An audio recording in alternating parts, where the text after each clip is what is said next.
Hello, my name is Ananya Krishnan, and I am a junior at Torrey Pines High School. I was a recent WorldLink intern, and this is my first time attending the Youth Town meeting. And I'm Mitsuchiya, a senior at Federal Lázaro Cárdenas High School in Tijuana. This is my second Youth Town meeting. Last year I came as a photographer, and now I came back as a moderator.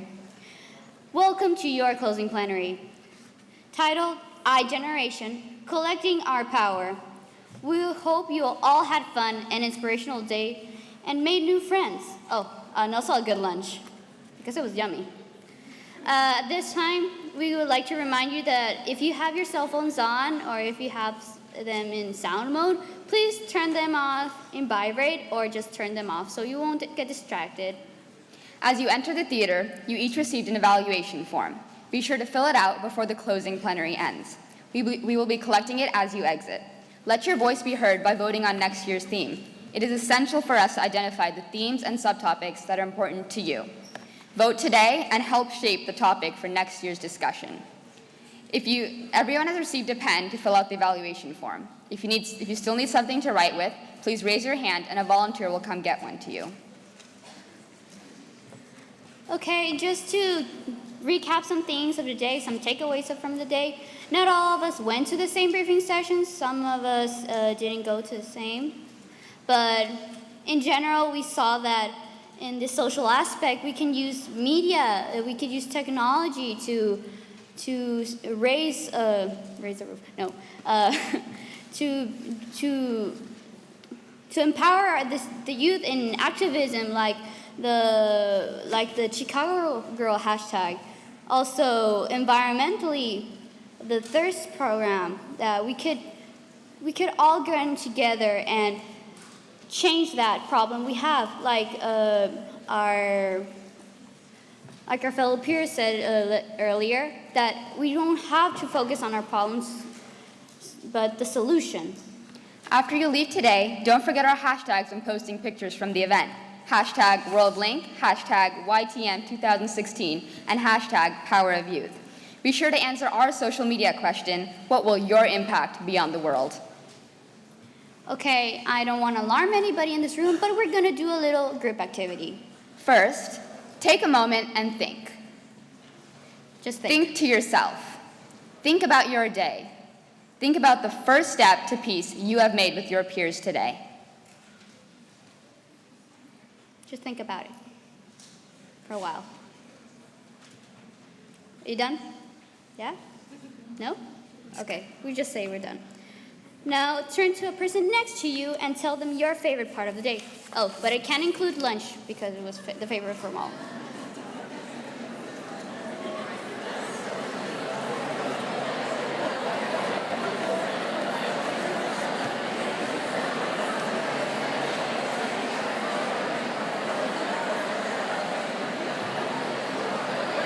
Now quiet down, people. Settle down.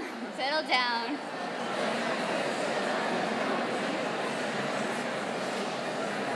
Settle down, people. We don't have a lot of time. Sorry. Okay. Now, yeah, everyone good? Everyone happy? The person you just spoke to is one of 800 students who experienced this day with you and will forever share this experience. These are the transformation connections that matter, especially as we work together towards a common goal. From what we have seen today, it is possible to bring youth together so we can solve problems for the greater good. It takes only your concern and your effort to be part of a team, a world-changing team. Now it's time to get to the closing plenary. We would like to thank you all and our wonderful speakers, volunteers, moderators, photographers, and reporters for being here and contributing to our discussion. We value your voice and your opinion. At this time, we would like to introduce our fellow moderators for the last part of the event. Nicole Martindale from Torrey Pines High School and Alexandra Martinez from Colegio Ibero Tijuana, our closing panel moderators.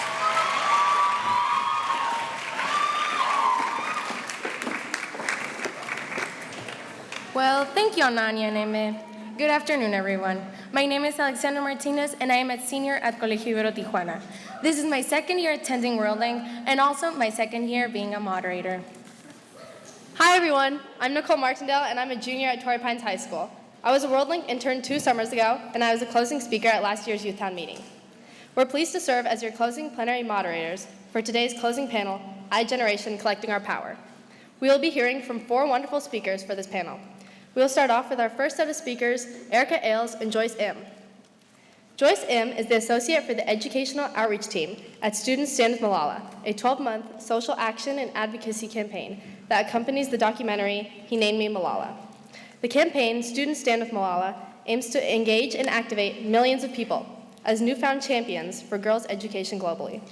She is dedicated to advocacy and filmmaking involving the intersectionality of gender, race, and sexuality.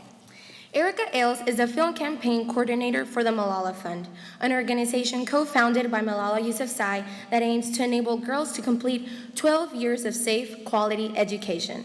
She supports all activities related to the film and its social action campaign. She is passionate about education and has spent time teaching abroad, most recently in Thailand. Please welcome our first set of speakers, Erica Ailes and Joyce M.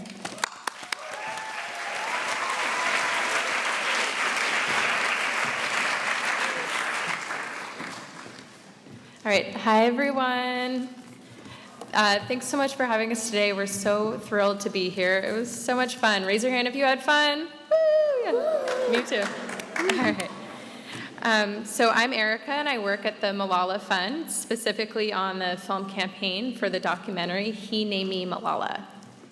Hi, I'm Joyce, and again, I work with the Students Stand with Malala campaign. So we wanted to just start out by showing you a short clip of a film. So let's see.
So that was a short clip produced by one of our partners at Participant Media. So we wanted to show you all this video because, you see the 2 realities of the state of education for girls today. So there are many of us who have the opportunity to go to school and can lead in a safe and supportive environment, which is just amazing. But there are over 60 million girls who are denied an education today around the world. So that's 60 million. That's like one packed World Cup soccer stadium times 800. So that's a big number. So history uses the most unlikely people, right? So raise your hand if you've ever heard of Malala. Amazing. Looks like most of you. Great. So for those of you who don't know, Malala Yousafzai was one of those 60 million girls who was denied an education. She stood up for her right for an education and was targeted by the Taliban when she was 15. She was an ordinary girl, and she proves that anyone, even the most ordinary, can make a difference. So everyone in this room can make a difference, and I hope you all walk away today knowing that. So Malala started the Malala Fund with her father, Ziauddin, to bring awareness to girls' education and to empower girls to raise their voices, unlock their potential, and to demand change. We started the Stand #WithMalala campaign around the documentary He Named Me Malala this year, back in October, to help bring Malala's story to the classroom, and also using it to spread awareness of the need for 12 years of free, safe, and quality education for girls worldwide. So to help those 60 million girls around the world go back to school, or go to school. So we have a lot of action items for you as you walk away from this amazing day. So Joyce is going to share a few of them with us. So hi again, and I want to thank the Joan B. Kroc Institute of Peace and Justice for, and also WorldLink for allowing Malala Fund and Students Stand with Malala to be here today, and of course, thank you to all the students who participated, and also for the students in our workshop and the ones that came up to us during our lunch session. That was really great. And so the Students Stand with Malala campaign is a social advocacy campaign that aims to engage students like you to watch the film and to take a stand from and to advocate for girls everywhere. And so I'm here to tell you 5 different ways you can take action. And so first, you can use the student toolkit, which can be found on the malala.org website, to find ways to fundraise in your community and raise funds for girls everywhere.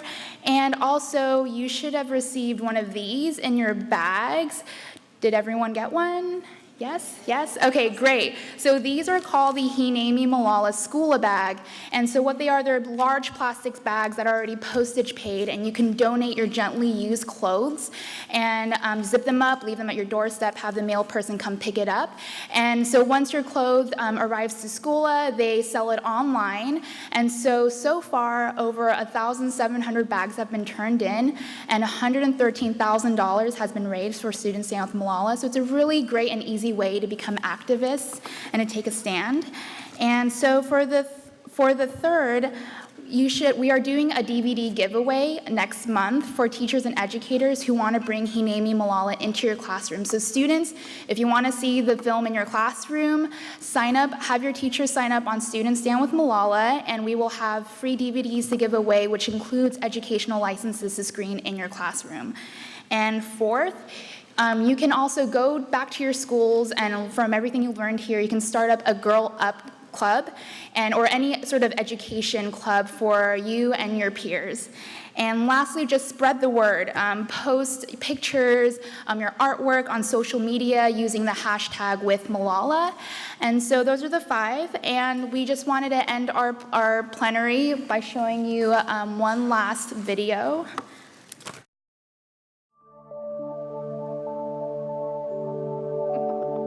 We will not be silent. We will not be silent. We will not be invisible. We will not be invisible. We are speaking out. We are speaking out, setting our words on fire. With our books and our pens, we are writing the story of our lives. We will raise our voices high. We are stronger than any fear. We are every girl who wants to learn and live in peace. We are every girl who wants to rise up and touch the sky. Touch the sky. The world has been waiting for us without knowing. Our story is just begun. Our voices will be heard. For when we stand together, we do not stand alone. Stand up, stand now. Stand with Malala. Stand with Malala. Stand with Malala.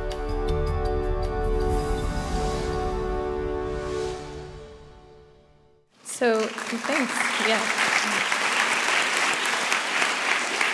So we hope that, when you all leave today, you can, raise your voice and advocate for what you believe in. And you've learned so many wonderful things today. So we hope that you use your voice and take action. So thanks so much.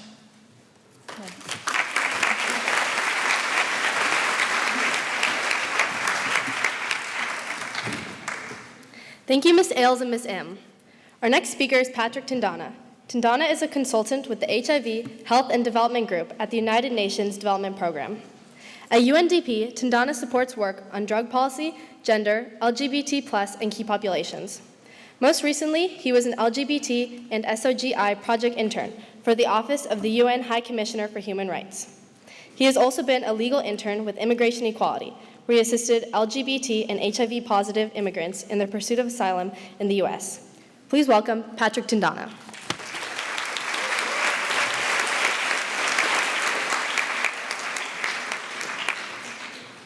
Thank you very much.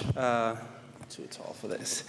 I would like to first thank WorldLink. Great opportunity. This is an incredible group of students. I wish I had this opportunity when I was in high school. Again, it was all the way up in Ghana. And I also like to thank Debbie Martinez. Incredible. Good job. And three other wonderful people, Azriel and Amy, who without them I would not have found my way around here. Yeah, here somewhere. And then Rebecca. Where's Rebecca? Yes, yesterday you gave me some really great Mexican food. That was really good. Thank you. So I am here to just talk to you about how you can get involved in improving LGBTI rights around the world. I am from Ghana originally, West Africa. I moved to this country when I was 18 because it's illegal to be gay in Ghana. So that means I would have spent, if I was convicted, I would have spent 3 years in jail. So I moved to this country, applied for asylum, and I have been here since 2003. I've been working a lot with marginalized populations, and that's how I started working with UNDP as a consultant. As you may know, about 70 countries in the world still criminalize homosexual relations. About 5 or 6 put people to death for being gay, LGBT. So what does the UN say about this? So international law requires every country to prohibit discriminatory laws based on sexual orientation and gender identity. So for me, for UNDP, what UNDP does is work to eradicate poverty and reduce inequalities. And one way to do that is to gather information and data which informs policies that marginalize LGBTI people around. So one thing that UNDP is doing is through the LGBTI Inclusion Index, because you can only measure exclusion and the effects exclusion has on nations in the country by having the data for it. And so we just launched the beginning of just a very incredible program to try to find a way to have concrete data to measure these inclusions to inform policy decisions in future. So how can you help? You know, I was speaking to one of my colleagues what do I tell high schoolers about how to change international LGBT rights for the better? And she responded very incredibly, which I thought was very succinct, was there's no point in trying to change the world when you're making the people in your own backyard miserable. You're in high school, right? I just want to share with you some statistics from Trevor Project. Trevor Project is one of the organizations that works to end teen suicide among LGBTI. And for LGBT youth, they are 4 times more likely to commit suicide in America, not Uganda, just here. And questioning youth are 3 times more likely to attempt suicide. And often this comes about because of bullying in high school, bullying in schools, community leaders saying hurtful things, or family members just kicking them out or not being quite supportive. So I think you can start from there. And how do you start from there? You start from there by being an ally, stand up for what is right, be kind, say nice things. If your friends are using derogatory terms, perhaps stand up for the LGBT people who are in your community. Expand your group of friends. And join the Gay Straight Alliance in your school. I think many US cities tend to have LGBT centers. You can volunteer there because it's through volunteering you get to be aware of the needs of the LGBTI communities and you can help more in that environment. And also be educated. Get an education, stay in school. For me, I think it's important to be in positions of power to make changes, and that's really where you can make a lot of the change. So you can do that usually by getting an education. So I see in this room the potential for teachers and lawyers and parents and artists and people who can really be in positions of power in future to be able to influence change in our community. And I think you do that by getting an education. The only way I was able to do that, to be able to leave home, to get my own independence, was through education. Because without that, I came from a lower middle class family, which meant that my family was earning about $1 a day. I couldn't leave Ghana unless I did it through education. And that's really what saved me. Now, the last thing I'm going to say is really to the LGBTI siblings in this room, whoever you are.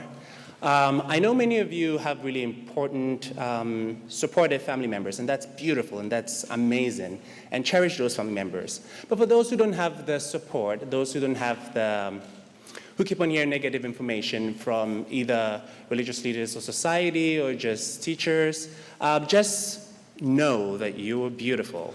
There's absolutely nothing wrong with you. You're just great the way you are. People just don't understand. They are misinformed. It's not your problem. It's really theirs. Do not harm yourself. High school will be over soon. High school will definitely be over soon. I went to an all-boys Catholic school. High school will be over very soon. Do not worry about it. Just hang in there. If you feel as though it's too strong, you don't have any supportive adults to speak to, the Trevor Project's a suicide prevention website, and they're around 24/7, and you just give them a call on this number, and you basically speak to someone who's going to answer the call and be there for you. Hang in there, you beautiful, keep on doing you. Thanks.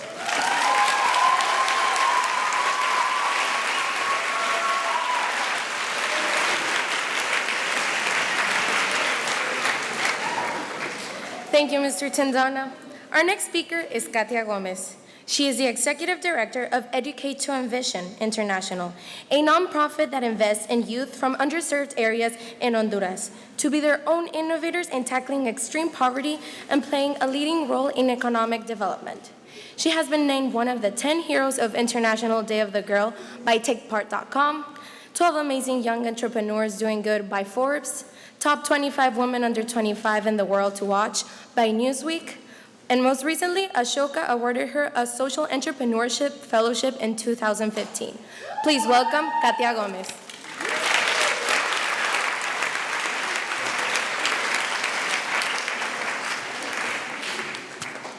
Okay, thank you guys so much for having me here. I think I need to echo what all of my fellow speakers are saying by first thanking the Institute for hosting such an amazing event and bringing young people from both sides of the border together, which is absolutely incredible. I don't see that very often. Amazing. And I must thank the amazing Debbie Martinez because she just coordinates things like a...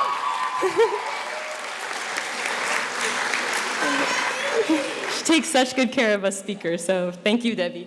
So whenever I come to a conference like this, I can honestly say it's one of the most invigorating things in the work that we do. I know all of our speakers were all involved in, deep in the trenches, working in poverty, working in different issues that we care about, but to be in a room where it's dedicated to just thoughtful discussion about how we can actually take our young generation and transform ideas into actions. It's not every day that we get to share a room with 800 young people who are yearning and wanting to make a difference. So I wish when I leave here, I can always just put all of you guys in my pocket and then take you with me, because it's that energy that motivates us as speakers and in what we do. It's what you guys are doing that we can also learn from you as much as you can learn from us. So on that note, when people hear that I work in Honduras, I often get asked, well, are you scared, to work there? I'm sure many of you have heard the poor reputation that Honduras has as a country: violence, gang violence, drug trafficking. There's a lot of negative connotations with the country. And my response to that when I get asked is, yes, yes, it is a difficult country to work in, but what is just as dangerous or just as harmful as all of those things is the fact that a majority of students in the country, young people, will never have access to secondary school. And that is just as harmful as the violence that's happening, because that lack of opportunity to be able to then contribute to your country, to change the fact that it is the way that it is, it's because there is not that access to education. So when I started working in Honduras, I can tell you that I was just so excited because I had gone on a volunteer trip as a college student, and I just knew I wanted to do something, right? And it's that good intention and that energy that pushes you first. And the first thing that I did was I went back after my volunteer trip to the same village with luggages full of school supplies. So that's what I thought off the top of my head, like, this is gonna be great. I'm a hero, like, here I go with my backpacks, and everyone's gonna be really happy about it. And, it was nice. Everyone got their backpack and their pencils, but, as time progressed, what I realized was that those pencils and those backpacks are only gonna last so long, right? So the following year, they would need a new backpack, they would need a new pencil, they would continue to need these things. And what I was doing, and what I saw a lot of my other nonprofits were doing, not intentionally, but they were actually creating dependence, right? So they were actually making themselves dependent on us. And so what I like to call it is fighting poverty from the outside in. That's what I was doing in the beginning as an organization, was fighting it from the outside. So me, as a college student who's been educated and comes from more of a position of privilege, was coming there to kind of save the day. And I realized that's not exactly how it should be. So how do we actually make it so that we fight poverty from the inside out, so that we can actually view the people that we want to help as change makers, that they themselves are change makers, and we're just there to guide them along the way. We're not there to do it for them. We're not there to give them everything that they need. We're there to help at least give them a hand and see them go and do everything on their own.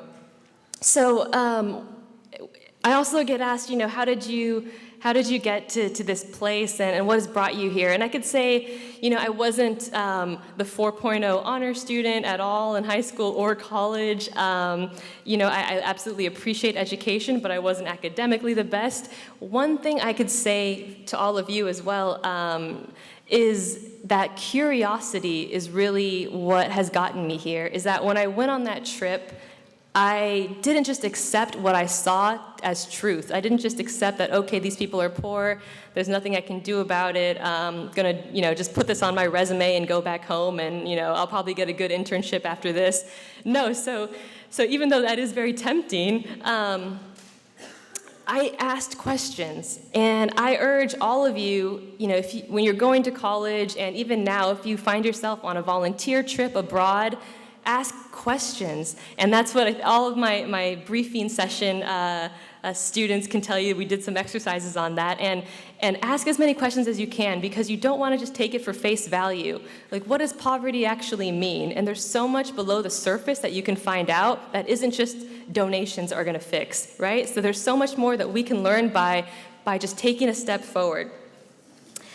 And so I think I have a slide here. Let's double check.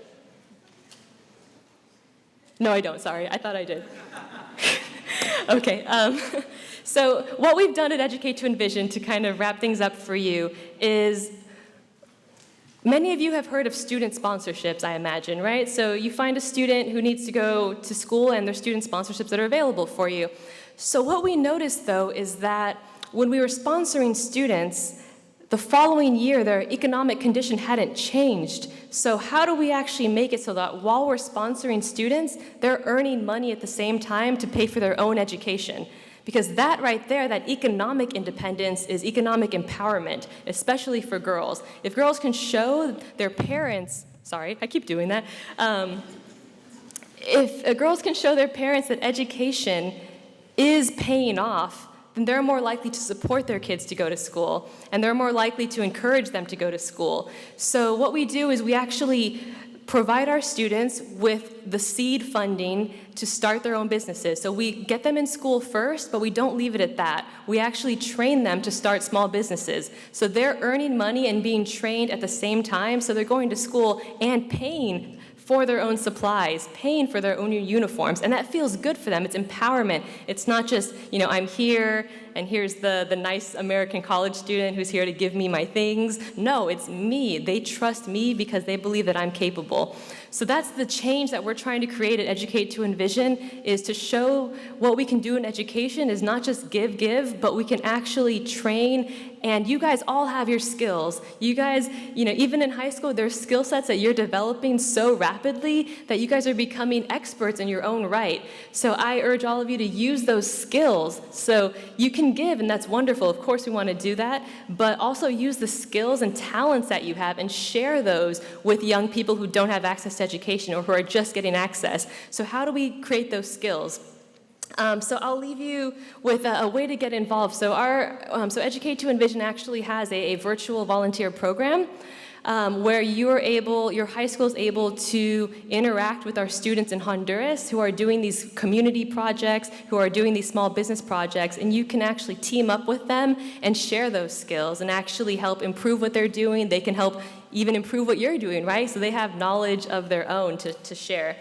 So we all know this world is as interconnected as ever, right? And I just want to leave with, we watch the news and there's so much going on that saddens us and makes us feel like poverty or issues are bigger than we're able to handle. But I think you guys use this unity that you have here, use the community, because together you guys can conquer the problems in the world. And now more than ever, we need you guys. So thank you.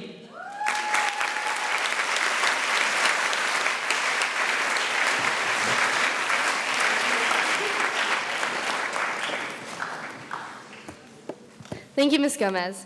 Now let's all thank our closing panelists with a round of applause.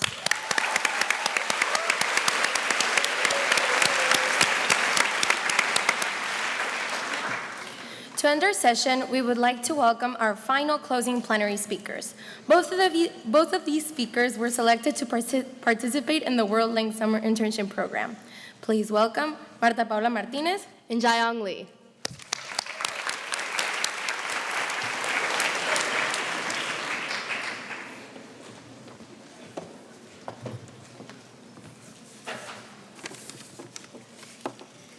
Well, hello everyone. As they said, I'm Marta Paula Martinez, and I'm a senior at Option Secondary School.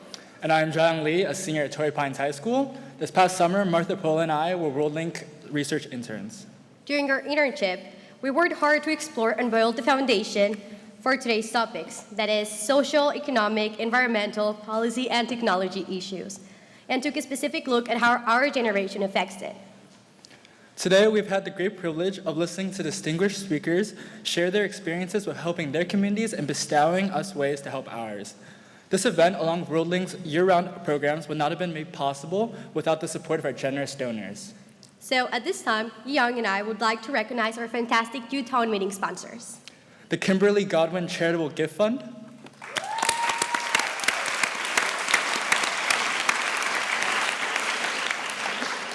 the Serenity Grace Foundation,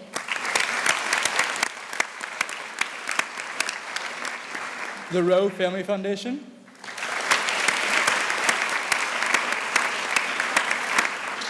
Leslie and Marilyn Williamson, April Blankford, and Ann Hoiberg. the International Studies Teacher Education Project,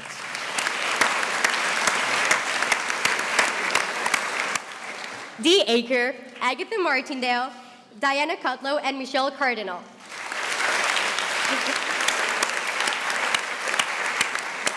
and of course, the Joan B. Kroc Institute for Peace and Justice here at the University of San Diego Kroc School of Peace Studies.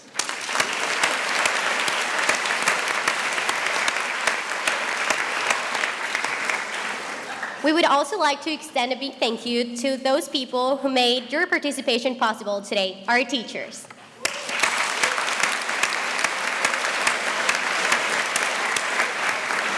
Next, we'd like to thank all of those who helped make this day an absolute success, our student moderators, journalists, photographers, and volunteers.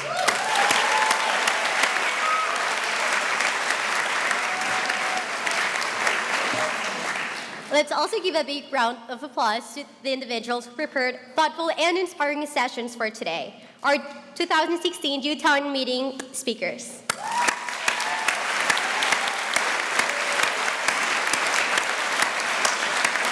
And last, but definitely not least, a big thank you to all of you.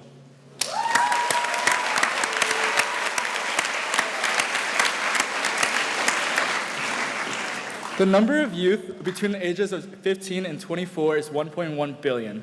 We comprise 18% of the global population and grow larger and larger each and every day. As such, we hold tremendous influence in our society and the functions that govern it. This is especially relevant in today's world, where youth are increasingly interconnected via social media and the internet. We are the world's future innovators, scientists, doctors, politicians, teachers. We are tomorrow's leaders. Each and every one of you in this room have already heard that, though. But how exactly are we going to lead tomorrow's world? With our influence, we hold a great deal of responsibility. A responsibility to do right.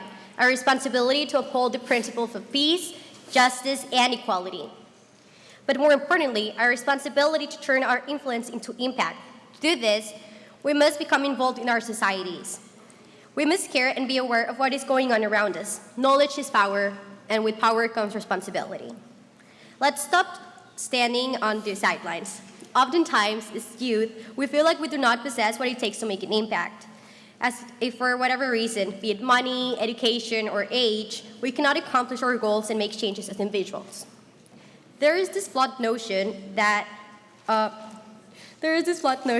reform can only be accomplished with large groups of people, that we as individuals have limited power to enact change. This leads to youth apathy, where we, as a generation, feel deprived and simply stop caring about change. Well, let's start caring again. Let's prove all of those doubt us wrong. Movements are started by one person's idea. They are started by a single individual, brave enough, bold enough to stand up and take action. Take Ala Basadne, for example, a teenager who led protest movements in Syria on her laptop from Chicago. She and many other youth around the world are using what little resources they have to use their influence to make impact. Often having little opportunity, the youth in developing nations all around the world are leveraging their influence to make change by participating in protest movements, speaking out against injustices, and helping their communities. These youth use their ingenuity to drive to make the world a better place. Here in San Diego and Baja, Mexico, we are all fortunate enough to have everything at our disposal to make impact. When we put our minds to it, we can make just as big as an impact as anyone else. There's little any adult can do that we cannot.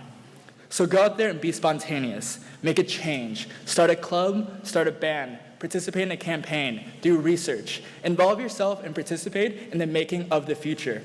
Let's all together to make the world a safer, more inclusive world, one where every human being has the same opportunities to live a peaceful, healthy life.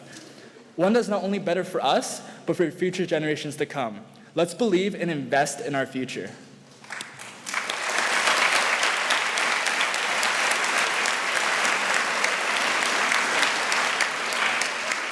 Okay, on that note, a way to directly make an impact is the WorldLink Youth Spring Initiative, which consists of service-based projects that come in the following months. And good news is you can already sign up today. You can find more information in the little blue slip that you can find in the tote bags that you received today when you arrived. Each and every one of you will be able to help and decide on which projects we work on. We hope to see all of you incredibly inspiring people again, and hope you can join us lead to change.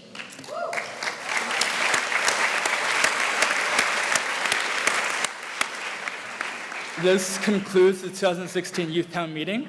I hope everyone takes away the valuable message that we, the youth, hold the key to the future, and that we are the ones who determine if that future is a positive or negative one. We must use our strength in numbers and our opportunities available to us to make impact. After all, society will never crumble down if we, the youth, decide to step up. Thank you.